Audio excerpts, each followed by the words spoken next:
Sorry, Ray. Okay. How are you, Carrie? I'm good. How are you? Oh, good. Hoping Chad's. You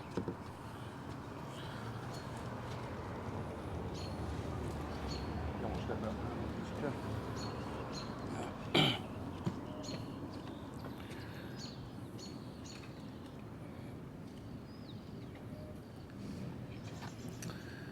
Good morning, ladies and gentlemen. Everybody ready? Camera set. Okay.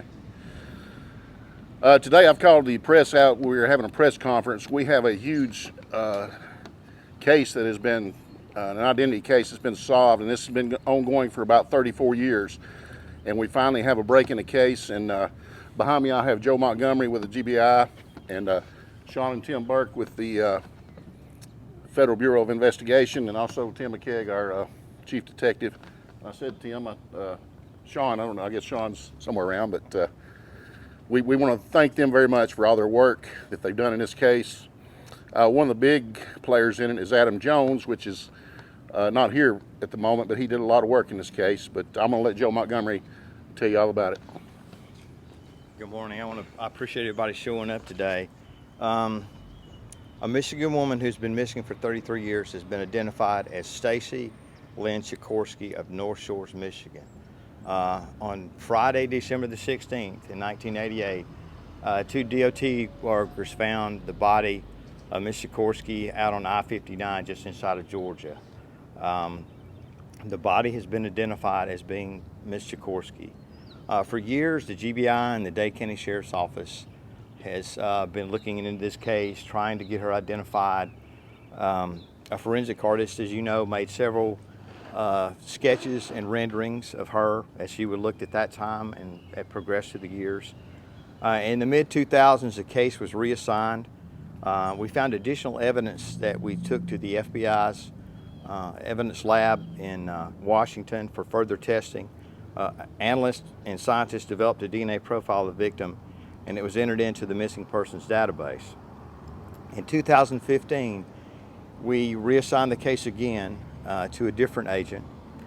Forensic artist did another rendering to kind of update how she would look at this time, and we also redid the composite. We realized that as science changes, we knew of a new process with genealogy DNA. So we asked the FBI to help us with that. They created a new profile which had her identified as Ms. Sikorsky. Ms. Sikorsky was buried up here in Dade County since 1989 in an unmarked grave known only as Jane Doe. So she'll be reunited with her family as soon as we can. And the combined efforts of all these agencies, the Dade County Sheriff's Office, the FBI, and the dedication of the GBI agents in our office, this is the fourth cold case that the agents have either brought a killer to justice and or brought the victim home that's been identified to their family. And today marks the day where we hunt for the killer now.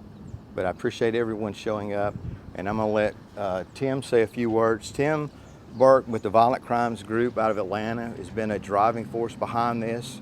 He got the genealogy DNA done, and then agents went out with that information and had that to where they could find out that Ms. Sikorsky was actually missing in 1989. So I'll let Tim say a few words.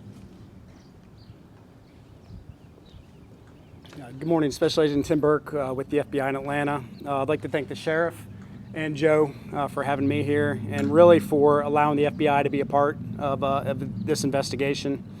There's some people here, law enforcement entities, that couldn't be standing before you, that I'd like to thank, specifically our FBI office in Baltimore, Maryland, FBI office out of our Detroit division in Grand Rapids, Michigan,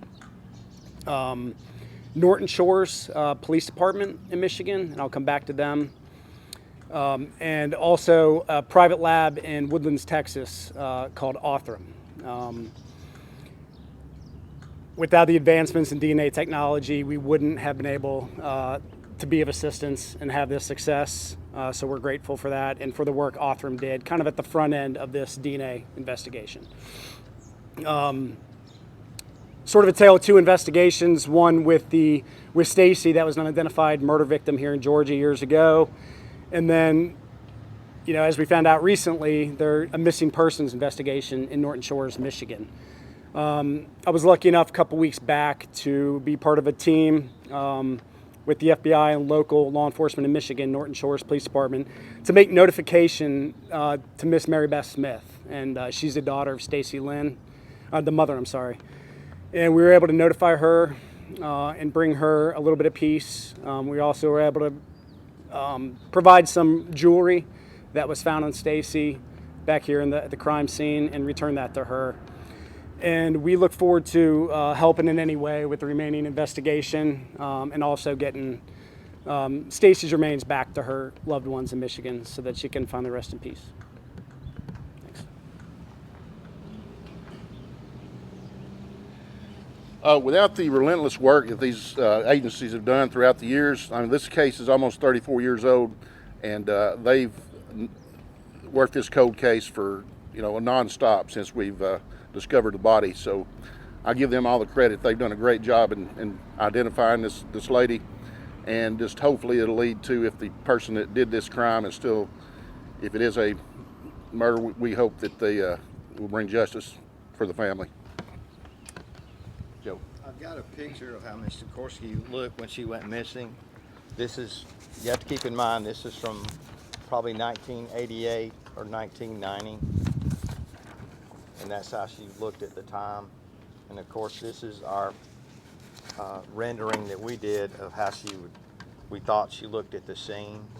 And that's from Miss Marla Lawson.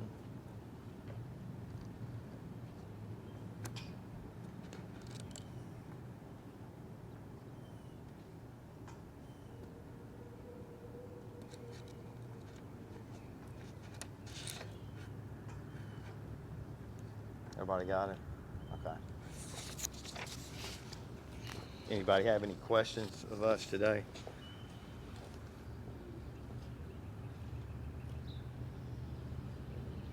Where was her body found again? It was off I-59 northbound, just inside of Dade County, about 5.3 miles just inside the Georgia line. And her body was found in 89, but disappeared. 88. 88. Okay. In terms of next steps, you're looking for the killer in this case. Well, the biggest problem in being able to solve this case is we had no identity of the victim, so we had no starting point. Now we have a starting point, and now that's a big jump for us to be able to have that starting point. Plus, we already know where she's from. Norton Shores has done a lot of work on this case through the years, just like we have. So with that combined information, I think we have a good probability of solving this case and bringing the killer to justice. How did evolving DNA technology play a role in this case? I know you mentioned that it wouldn't have been possible without that. Well, as you know, DNA really we didn't start using DNA till the late 90s. And this case, we had evidence that we had not submitted. And in the mid 2000s, myself and another agent picked this case up, and we had the DNA submitted, and we had a profile developed, but the profile didn't match anybody. So we went to another step, which is the genealogy DNA, which gives us more leads to follow. It doesn't identify the person, it gives us more leads to follow. She was identified by her fingerprints. Once we had a general idea that it was her, then we could do fingerprint comparisons. So when did that positive identification get made? When did that actually? About a week and a half ago. And the family has been notified? They've been notified, and like I said, we're making arrangements now to bring her home. And I imagine that does help give you peace of mind. It does. Thank you.